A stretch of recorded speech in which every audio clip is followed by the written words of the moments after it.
26 जुलाई 1999 एक तारीख जो हर भारतीय के दिल में गर्व और दर्द दोनों एक साथ समेटे हुए है। कारगिल की बर्फीली चोटियों पर लड़ा गया युद्ध न केवल भारत की सैन्य ताकत का प्रतीक बना, बल्कि उन वीर जवानों की शहादत की कहानी भी बयां कर गया जिन्होंने मातृभूमि की रक्षा के लिए अपने प्राण न्यौछावर कर दिए। लेकिन क्या ये युद्ध केवल शौर्य की गाथा है या इसमें छिपे हैं कुछ ऐसे सच जो आज भी सवाल उठाते हैं? सरकार की नीतियों पर, सुरक्षा एजेंसियों की सजगता पर और हमारी तैयारियों पर।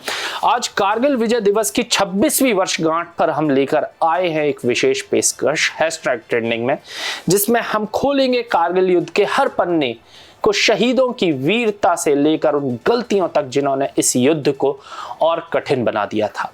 आइए शुरू से अंत तक इस युद्ध की पूरी कहानी समझते हैं। 1999 की सर्दियों में जब लद्दाख की बर्फीली चोटियों पर शांति थी, पाकिस्तानी सेना और आतंकवादियों ने नियंत्रण रेखा यानी LOC को पार करके कारगिल की ऊंची चोटियों पर कब्जा जमा लिया। वो चोटियां जो भारत की थी। ये घुसपैठ तब शुरू हुई जब भारत और पाकिस्तान के बीच लाहौर बस यात्रा के बाद शांति की उम्मीदें जगी थी। मई 1999 में एक स्थानीय चरवाहे ताशी नामग्याल ने भारतीय सेना को इस घुसपैठ की सूचना दी। लेकिन सवाल यह है कि इतनी बड़ी घुसपैठ हमारी खुफिया एजेंसियों की नजरों से कैसे छिप गई? क्या ये खुफिया तंत्र की नाकामी थी? RNAW और अन्य एजेंसियों को पहले से संकेत मिले थे, लेकिन समय रहते कार्रवाई क्यों नहीं हुई? यह युद्ध की पहली चूक थी जिसने भारतीय सेना को एक अप्रत्याशित चुनौती के सामने लाकर खड़ा कर दिया था। 3 मई 1999 से शुरू हुआ कारगिल युद्ध 26 जुलाई 1999 तक चला। भारतीय सेना ने इसे ऑपरेशन विजय नाम दिया। इस ऑपरेशन में सेना ने दुर्गम पहाड़ियों को -20 डिग्री सेल्सियस के तापमान और दुश्मन की मजबूत स्थिति के बावजूद अदम्य साहस दिखाया।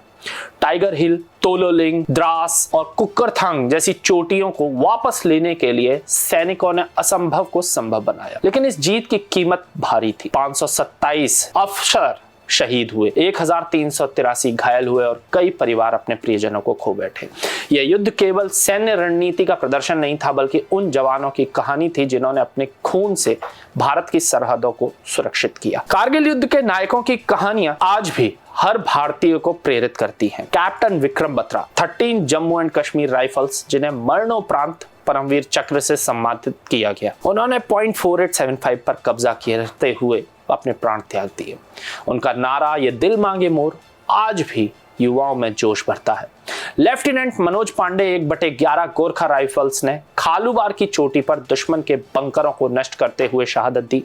राइफलमैन संजय कुमार और 13 जम्मू कश्मीर राइफल्स ने अकेले ही दुश्मन के बंकरों पर हमला बोला और परमवीर चक्र से सम्मानित हुए। ग्रेनेडियर योगेंद्र सिंह यादव 18 ग्रेनेडियर्स ने 3 गोलियां लगने के बावजूद टाइगर हिल पर तिरंगा फहरा दिया। कैप्टन विजयन थापर 2 राजपुताना राइफल्स ने नोल की चोटी पर दुश्मनों को खदेड़ते हुए वीर चक्र को प्राप्त किया। इनके अलावा 8 सिख, 13 जाट और 12 मराठा लाइट इन्फेंट्री और 2 राजपुताना राइफल जैसी बटालियनों ने अपने साहस से इतिहास रचा। इन शहीदों की कहानियां केवल सैन्य गौरव की नहीं, बल्कि देशभक्ति और बलिदान की भावना की हैं। कारगिल युद्ध के दौरान केंद्र में थी अटल बिहारी वाजपेयी की सरकार। सरकार ने युद्ध को नियंत्रण रेखा तक सीमित रखने का फैसला लिया, जो एक बड़ी गलती साबित हुई, जिसकी अंतरराष्ट्रीय स्तर पर सराहना तो हुई, लेकिन यह निर्णय नैतिक और कूटनीतिक रूप से सही था या नहीं, यह आज भी सवाल छोड़ता है। लेकिन क्या इसने सेना की रणनीति को जटिल बना दिया था? सरकार को घुसपैठ की जानकारी देरी से मिली और जब तक ऑपरेशन विजय शुरू हुआ तब तक दुश्मन ने अपनी स्थिति मजबूत कर ली थी। कुछ विशेषज्ञों का मानना है कि सरकार की शांति वार्ताओं पर अत्यधिक भरोसा और सैन्य तैयारियों में कमी ने युद्ध को लंबा खींच दिया। Cabinet committee of policy affairs ने LOC पार न करने का निर्देश दिया, जिससे सेना को सीधे हमले करने पड़े, जिसके परिणाम स्वरूप भारी नुकसान हुआ। क्या यह निर्णय जल्दबाजी में लिया गया था या यह भारत की कूटनीतिक जीत थी? यह सवाल आज भी अनुत्तरित रहा। कारगिल युद्ध ने भारत की खुफिया व्यवस्था की कमियों को उजागर किया था। पूर्व ब्रिगेडियर सुरेंद्र सिंह ने सुप्रीम कोर्ट में याचिका दायर कर दावा किया कि युद्ध से पहले कई बार घुसपैठ की चेतावनियां दी गई थी, लेकिन उच्च अधिकारियों ने इन्हें नजरअंदाज कर दिया।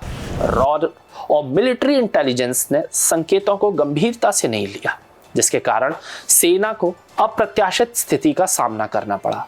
युद्ध के बाद सुब्रमण्यम समिति या सुब्रमण्यन कमेटी ने अपनी रिपोर्ट में खुफिया तंत्र, सीमा प्रबंधन और रक्षा नीतियों में सुधार की सिफारिश की। इसके परिणाम स्वरूप रक्षा खुफिया एजेंसी, डिफेंस इंटेलिजेंस एजेंसी और chief of defence staff (CDS) जैसे पदों का गठन हुआ। लेकिन क्या ये सुधार पर्याप्त थे या आज भी हमारी सुरक्षा व्यवस्था में ऐसी कमियां मौजूद हैं? कारगिल युद्ध ने भारत को कई कड़वे सबक सिखा दिए। पहला, खुफिया तंत्र को और मजबूत करने की जरूरत। दूसरा, तीनों सेनाओं थल, जल और वायु के बीच बेहतर समन्वय। तीसरा, रक्षा आयुध में आत्मनिर्भरता। उस समय भारत को रूस और इजराइल से हथियार मंगाने पड़े। आज ब्रह्मोस, आकाश मिसाइल और ड्रोन जैसी तकनीकों ने हमारी ताकत बढ़ाई है। लेकिन क्या हम पूरी तरह आत्मनिर्भर हैं? ऑपरेशन सिंदूर जैसे अभियानों से पता चलता है कि भारत ने अपनी सैन्य रणनीति को उन्नत किया है, लेकिन कारगिल की गलतियों को भूलना खतरनाक हो सकता है। कारगिल विजय दिवस 2025 पर देश भर में 150 से अधिक शहरों में स्मृति समारोह, परेड और डिजिटल प्रदर्शनियां आयोजित की जा रही हैं। स्कूलों और कॉलेजों में थीम आधारित कार्यक्रम हो रहे हैं और NGO शहीद परिवारों को पुनर्वास में सक्रिय है। लेकिन क्या ये सम्मान केवल एक दिन तक सीमित रहना चाहिए? शहीदों के परिवार आज भी कई चुनौतियों का सामना कर रहे हैं। क्या हम उनके बलिदान का सही मायने में सम्मान कर पा रहे हैं? कारगिल विजय दिवस केवल एक तारीख नहीं, बल्कि एक प्रेरणा है, एक सबक है और एक जिम्मेदारी, जो हमें ये याद दिलाता है कि हमारी आज़ादी और सुरक्षा की कीमत उन 527 अफसरों और वीरों ने अपने खून से चुकाई थी। लेकिन यह दिन हमें सवाल भी छोड़ जाता है, क्या हमारी सरकारें उन गलतियों से सबक सीख ले रही हैं जो कारगिल युद्ध को और घातक बना गई थी? क्या हमारा खुफिया तंत्र आज भी उतना ही कमजोर है क्या? और सबसे बड़ा सवाल, क्या हम एक समाज के रूप में अपने शहीदों के बलिदान को केवल श्रद्धांजलि देकर भूल जाते हैं या उनके लिए कुछ ठोस करते हैं? कारगिल की चोटियों पर तिरंगा फहराने वाले जवान आज भी हमसे जवाब मांगते हैं। क्या हम उनके सवालों का जवाब दे पाएंगे? ये सवाल हर भारतीय के लिए, और इसका जवाब हमें मिलकर तलाशना होगा। मैं अनिकेत दीक्षित साहब से लूंगा इजाजत। देखते रहे #ट्रेंडिंग आचरण न्यूज पर। नमस्कार। देश दुनिया की सभी खबरें देखने के लिए जुड़े रहिए आचरण न्यूज से। आचरण न्यूज, हर कदम आपके साथ।